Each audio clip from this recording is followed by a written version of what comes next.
l'évangile de cette fête de la croix glorieuse, Jésus annonce sa propre croix.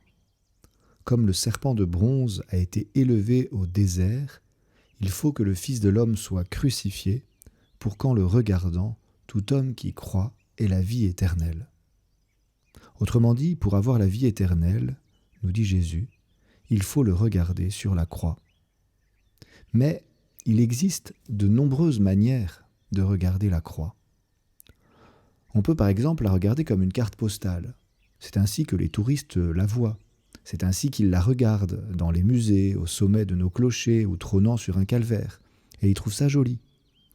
Mais quand on regarde la croix comme cela, comme une attraction touristique, on découvre sans doute de belles œuvres d'art, mais la croix ne nous sauve pas. On peut aussi la regarder comme un objet d'étude. C'est ainsi que la regardent les amateurs d'art ou les historiens. Ils remarquent que la croix n'est devenue un objet de culte pour les chrétiens que tardivement. Au début du christianisme, on ne représente pas la croix, car c'est un objet trop infâme, il y a encore des gens qui sont crucifiés. Et puis ensuite, on va la représenter, mais avec Jésus vivant et glorieux, c'est-à-dire habillé avec les yeux ouverts. Puis ensuite encore, on le représentera endormi, comme entrant dans la mort. Et en fait, ce n'est qu'au milieu du Moyen-Âge qu'on ne craindra plus de montrer un Christ souffrant, déchiré par le supplice qu'il endure. Alors quand on regarde la croix comme cela, comme un objet d'étude tenu à distance pour la rigueur de l'analyse, on apprend beaucoup de choses, mais la croix ne nous sauve toujours pas. On peut même aussi la regarder comme un simple bijou. Elle est alors réduite au rang d'un faire-valoir.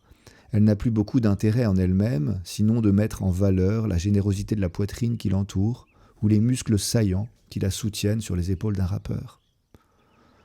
Ici, la croix est à peine regardée. Elle n'est plus qu'un signe de richesse mondaine. Elle est réduite à un bijou et bien sûr, elle ne nous sauve pas. Enfin, il arrive qu'on regarde la croix comme une bannière politique, non pas comme le signe de l'universalité du salut, mais comme la marque d'un groupe, d'une nation, d'une culture. On la regarde alors comme le rappel d'une identité exclusive, et non pas comme un appel à proclamer le salut au monde entier. Et quand on regarde la croix comme cela, comme un marqueur d'une identité politique, elle est réduite au rang d'un logo. Elle peut certes mobiliser quelques forces politiques, mais elle ne nous sauve pas. Alors oui, il existe de nombreuses manières de regarder la croix, mais il n'y en a qu'une seule qui nous sauve. Il n'y a qu'une manière de regarder la croix qui nous permette d'accueillir par elle l'amour de Dieu.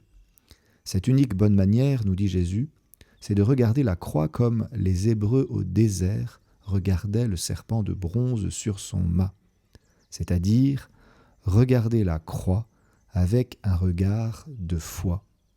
C'est la regarder comme le lieu de notre salut. C'est la contempler comme la preuve historique de l'amour de Dieu. C'est la regarder comme le signe certain de notre salut. Toutes les autres manières ont plus ou moins d'intérêt, mais seul le regard de foi nous sauve. Lui seul ouvre notre cœur. Lui seul nous permet d'accueillir Dieu à travers la croix et de recevoir sa grâce.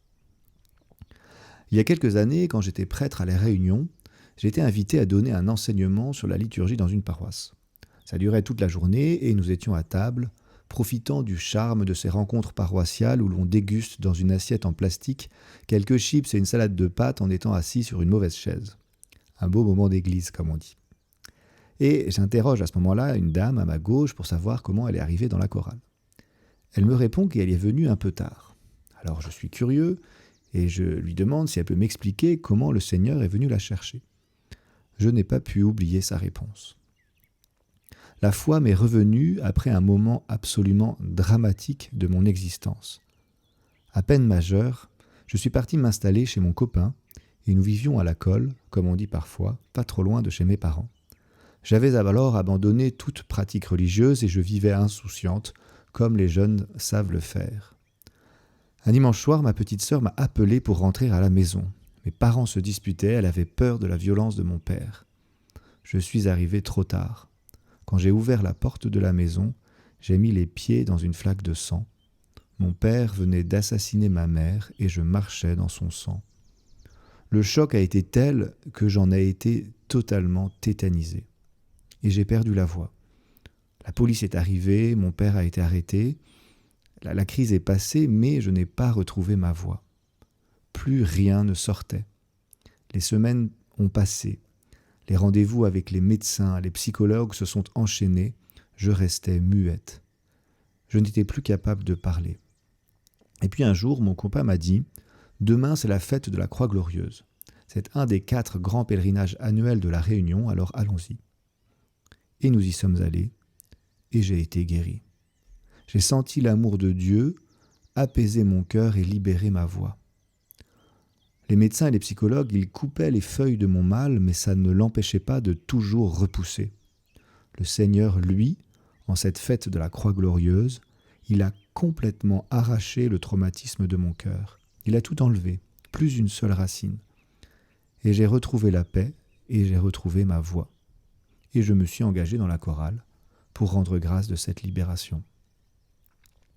Frères et sœurs, c'est ainsi que nous devons regarder la croix, comme le lieu où Dieu nous sauve aujourd'hui. Ainsi soit-il.